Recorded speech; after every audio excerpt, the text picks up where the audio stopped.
দেব শুভশ্রীর নতুন ছবি নিয়ে যা বললেন রাজ, বিস্তারিত জানতে আমাদের সাথে থাকুন।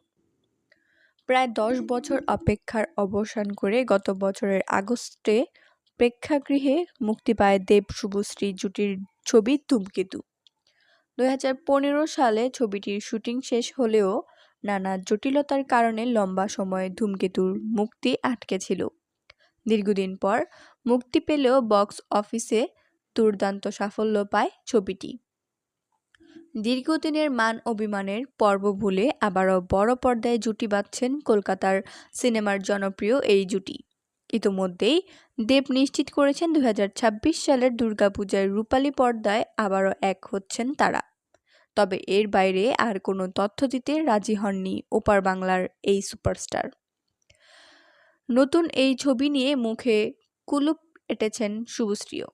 নায়ক নায়িকা কে হবেন সেটা জানা গেলেও এখনও পরিচালকের নাম জানা যায়নি।